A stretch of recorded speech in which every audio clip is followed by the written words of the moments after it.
¿Qué pasa cuando pensamos? ¡Agua en mi mente! El otro día estaba sobre mi cama cuando de repente me surgió la pregunta. ¿Por qué el gansito cuesta 15? ¿20 pesos el kilo de tortilla? No, eso no. ¿Qué pasa cuando pensamos? Después de meditarlo un poco, llegué a la conclusión de que al chile no sé.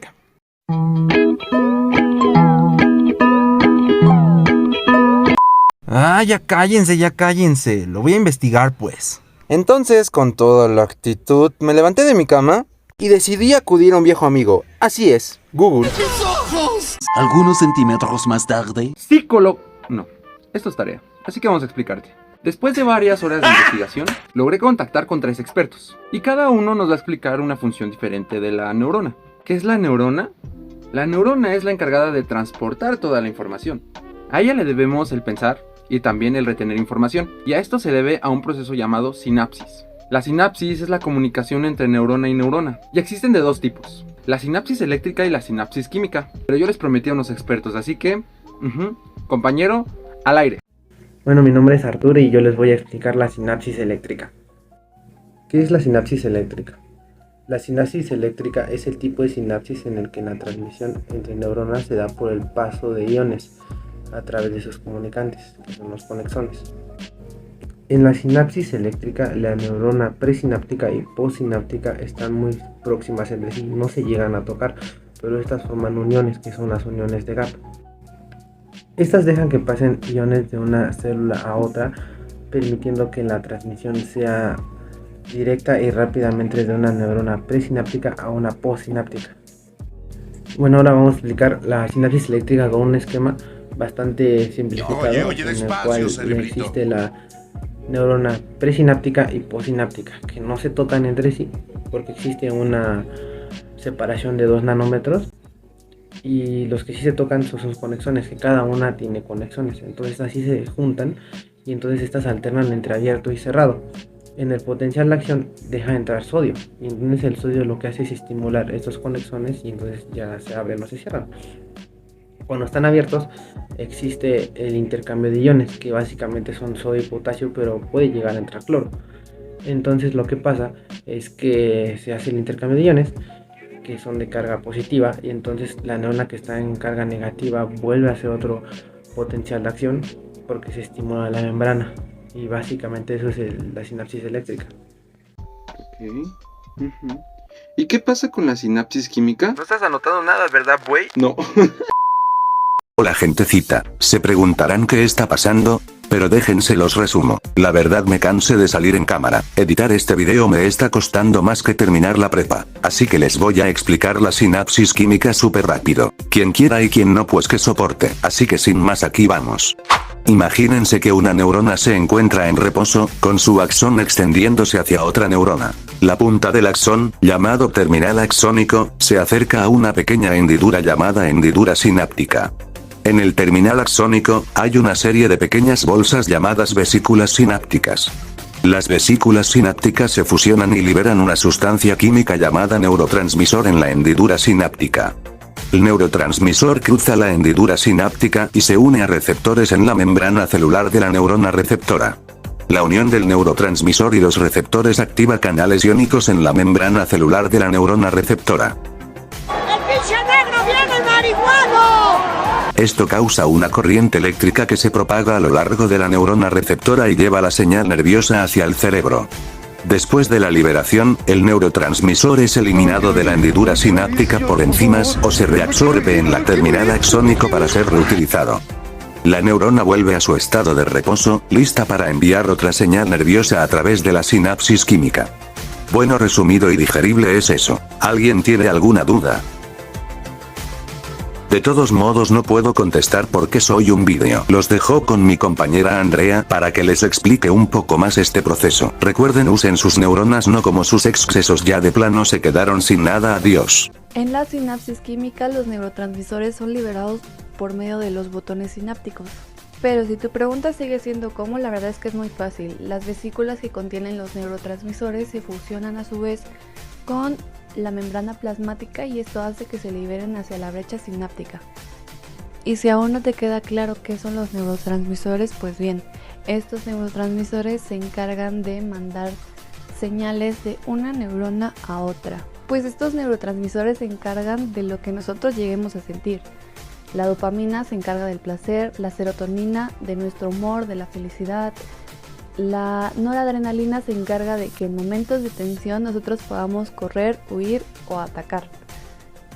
La oxitocina se encarga de el amor, de todo eso que llegamos a sentir cuando estamos enamorados, pues de eso se encarga la oxitocina. Hola, otra vez soy yo molestando como Dios manda. ¿Les está gustando el video? No se molesten en contestar porque les reitero soy una foto. A continuación mi compañero Mauricio les explicará el potencial de axón. Sin más preámbulo los dejo con él, no quien se duerma. Buenos días, mi nombre es Diego Mauricio Bres Morales y yo voy a explicar el potencial de acción. Esto es importante porque se relaciona bastante con la sinapsis química y con la sinapsis eléctrica, pero hay que aclarar algunos conceptos importantes antes de ir de lleno con el proceso del potencial de acción. Y es que en primer lugar, en el cuerpo humano existen diferentes tipos de moléculas con diferentes tipos de carga.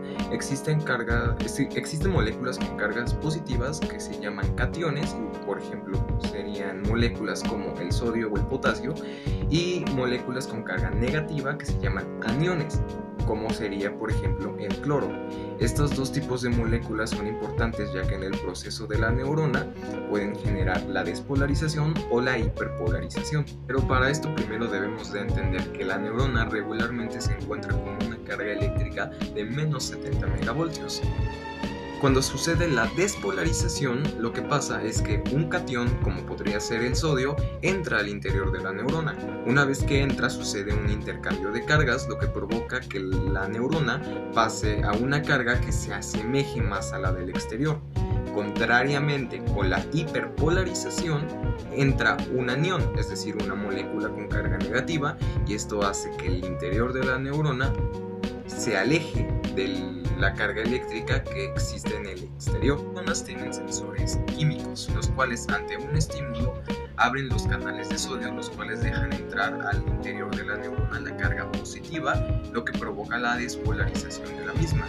Una vez que la neurona se despolariza, los canales de sodio se inactivan y se activan los canales de potasio para que la neurona se repolarice una vez más. Y a partir de aquí se empieza a dar todo el proceso del potencial de acción. La señal eléctrica se va a transmitir de esta manera, pero va a depender del largo del axón, la manera en la que el sodio o cualquier otro catión se va a transmitir, ya que depende mucho el largo de la membrana. ¿Por qué? Porque la membrana, al viajar el impulso, va a dejar escapar mucho del componente que tiene, y esto va a hacer que se vaya diluyendo conforme pasa a lo largo del axón.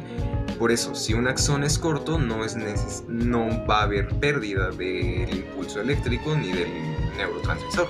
Pero si es un axón largo, este va a disminuir mucho.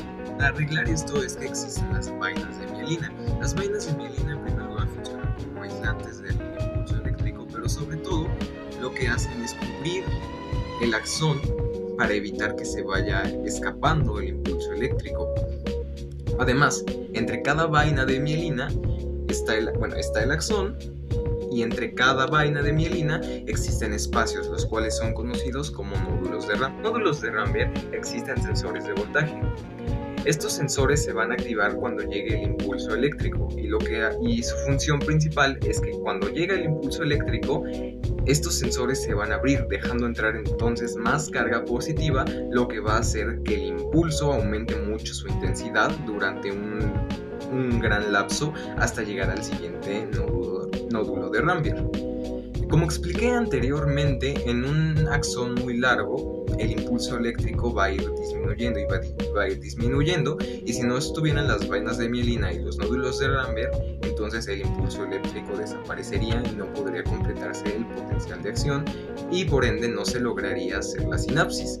Pero para esto existen los nódulos de Ramberg, ya que van a aumentar la intensidad del impulso eléctrico, que posteriormente va a disminuir, pero va a volver a aumentar cuando llegue a otro nódulo de Ramberg. Todo este proceso en el que el impulso eléctrico va aumentando y disminuyendo de intensidad a lo largo del recorrido del impulso en el axón se le conoce como impulso saltatorio. Pero bueno, finalmente que el impulso eléctrico llega hasta los botones sinápticos del axón, estos son sensibles al voltaje, lo que provoca que sientan la despolarización y se abran. Una vez que se abren, el calcio provoca que los botones sinápticos liberen los neurotransmisores de la neurona. Los botones sinápticos del axón liberan los neurotransmisores. Estos neurotransmisores interactúan con los receptores de las dendritas de la neurona siguiente. Estos receptores se conectan con los canales de sodio de esa neurona y al conectarse se abren. Y una vez que se abren, la neurona se despolariza ya que recibe el impulso eléctrico, finalizando así el potencial de acción de la neurona pasada e iniciando un nuevo potencial de acción. Como vemos, el potencial de acción implica tanto la parte eléctrica como la parte química, por lo que es importante mencionarlo al momento de hablar de la sinapsis química y eléctrica. Pero bueno, eso sería todo por mi parte. Muchas gracias por la atención. Entonces, ¿me estás diciendo que...? A pesar de su pequeño tamaño, las neuronas son indispensables para nuestra experiencia consciente del mundo, la capacidad de comprender y recordar y la realización de tareas complejas. E incluso influyen en nuestras emociones. Si no fuera por las neuronas sensoriales y las neuronas motoras, no nos podríamos mover ni sentir. Es fascinante cómo un pequeño microorganismo es encargado de hacernos trabajar, pensar, decir y hacer. Y todo esto en cuestión de nanosegundos.